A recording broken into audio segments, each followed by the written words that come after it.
Assalamualaikum warahmatullahi wabarakatuh. Saya Zahwa Warahma Sukma dengan NIM 21023114. Di sini saya akan membahas tentang proses dan teknik supervisi pendidikan. Supervisi merupakan suatu proses, yaitu serangkaian kegiatan yang teratur dan beraturan serta berhubungan satu sama lain dan diarahkan pada satu tujuan. Sedangkan proses supervisi merupakan rangkaian kegiatan yang dilaksanakan ketika melakukan supervisi. Secara garis besar, kegiatan dalam proses supervisi dapat dibagi atas 3, yaitu yang pertama, perencanaan mengacu pada kegiatan identifikasi permasalahan. Yang kedua, pelaksanaan merupakan kegiatan yang nyata dilakukan untuk memperbaiki atau meningkatkan kemampuan pendidik. Dan ketiga, evaluasi pada akhir supervisi. Dilakukan evaluasi, ini dilakukan untuk mengetahui tujuan yang sudah dicapai, hal-hal yang sudah dilakukan dan hal yang belum dilaksanakan. Istilah supervisi pendidikan sudah cukup lama dikenal dalam dunia pendidikan di Indonesia.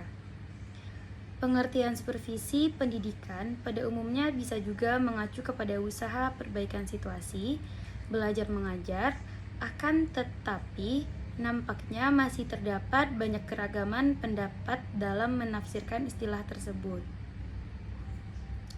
Dan hal ini akan membawa implikasi yang berbeda pula dalam pelaksanaannya.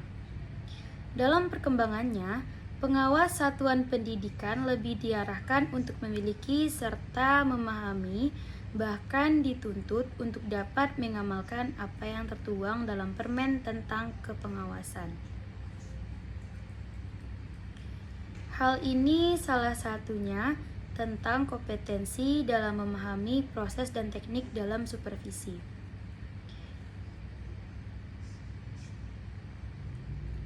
Proses supervisi merupakan rangkaian kegiatan yang dilakukan dalam supervisi pendidikan. Proses ini penting dalam melihat sejauh mana keberhasilan suatu tujuan dalam proses belajar mengajar. Teknik supervisi merupakan cara-cara yang ditempuh dalam mencapai tujuan tertentu, baik yang berhubungan dengan penyelesaian masalah guru-guru dalam mengajar, masalah kepala sekolah dalam mengembangkan kelembagaan, serta masalah-masalah lain yang berhubungan serta berorientasi pada peningkatan mutu pendidikan.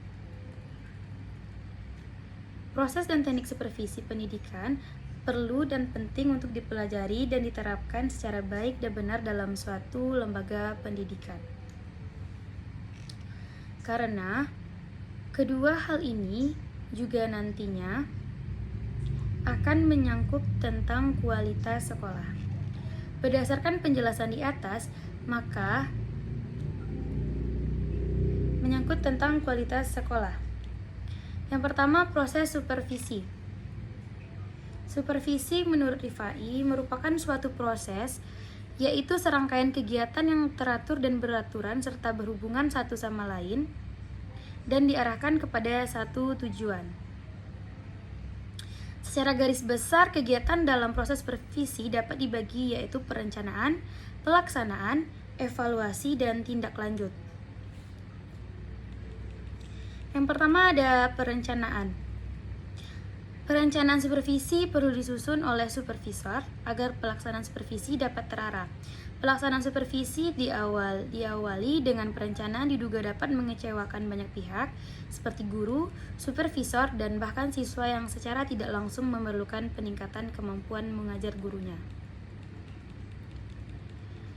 Mengingat perencanaan merupakan pedoman dan arah dalam pelaksanaan, maka ada beberapa hal yang harus dicantumkan dalam perencanaan supervisi, yaitu tujuan supervisi, alasan mengapa kegiatan tersebut perlu dilaksanakan, bagaimana metode atau teknik mencapai tujuan yang telah dirumuskan, siapa yang akan dilibatkan atau dikesertakan dalam kegiatan-kegiatan yang akan dilakukan, waktu pelaksanaan, dan hal-hal yang diperlukan dalam pelaksanaan serta cara memperoleh hal-hal tersebut.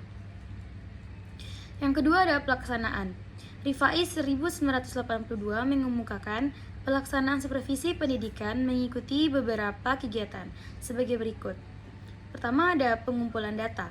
Proses supervisi diawali dengan pengumpulan data untuk menemukan berbagai kekurangan dan kelemahan guru. Data yang dikumpulkan adalah mengenai keseluruhan situasi belajar mengajar. Yang kedua ada penilaian. Data yang sudah dikumpulkan diolah, kemudian dinilai. Penilaian ini dilakukan terhadap keberhasilan murid, keberhasilan guru, serta faktor-faktor penunjang dan penghambat dalam proses belajar mengajar. Yang ketiga ada deteksi kelemahan. Pada tahap ini, supervisor mendeteksi kelemahan atau kekurangan guru dalam mengajar. Dalam rangka mendeteksi kelemahan, supervisor memperhatikan beberapa hal yang berkaitan dengan pelaksanaan tugas guru, yaitu penampilan guru di depan kelas, penguasaan materi, penggunaan metode, hubungan antar personil, dan administrasi kelas. Yang keempat ada memperbaiki kelemahan jika melalui deteksi ditemukan kelemahan dan kekurangan, maka pada tahap ini dilakukan perbaikan atau peningkatan kemampuan. Yang kelima ada bimbingan dan pengembangan. Supervisor perlu memberikan bimbingan kepada guru agar apa yang diperolehnya diterapkan diaplikasikan dalam proses belajar mengajar yang dilakukannya. Yang ketiga ada evaluasi. Evaluasi dilakukan untuk mengetahui tujuan yang sudah dicapai, hal-hal yang sudah dilakukan, dan hal yang belum dilaksanakan. Yang keempat ada tindak lanjut. Dalam melaksanakan supervisi, kegiatan belajar mengajar diperlukan instrumen berupa lembar pengamatan dan suplemen observasi. Dalam kurung keterampilan mengajar, karakteristik, mata pelajaran, pendekatan klinis, dan sebagainya.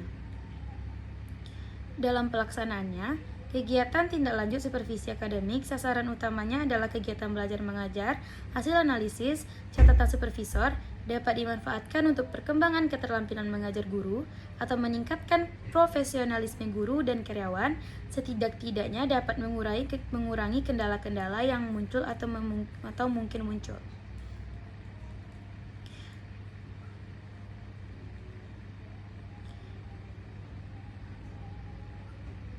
Cara-cara melaksanakan tindak lanjut hasil supervisi akademik sebagai berikut. 1. Mereview rangkuman hasil penilaian. Kedua, membuat rencana aksi supervisi akademik berikutnya. Ketiga, mengimplementasikan rencana aksi tersebut pada masa berikutnya. Selanjutnya ada teknik supervisi. Yang pertama ada individual, yaitu ada kunjungan kelas, observasi kelas, percakapan pribadi, saling mengunjungi, dan menilai diri sendiri. Yang kedua ada teknik kelompok, yaitu pertemuan orientasi bagi guru-guru baru, rapat guru, studi kelompok antar guru, seminar, dan diskusi panel. Yang ketiga ada teknik langsung, keempat teknik tidak langsung, dan kelima teknik kolaboratif.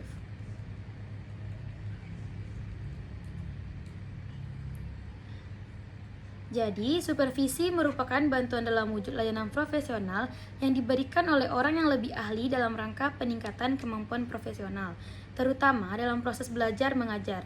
Adapun tujuan supervisi adalah terbaikinya proses belajar mengajar yang di dalamnya melibatkan guru dan siswa melalui serangkaian tindakan, bimbingan, dan arahan. Proses supervisi merupakan rangkaian yang dilaksanakan ketika supervisi dilaksanakan, sehingga proses dan supervise tidak akan lepas dan teknik supervise itu sendirinya, yakni teknik individual, kelompok langsung, tidak langsung, serta campuran atau individual kelompok.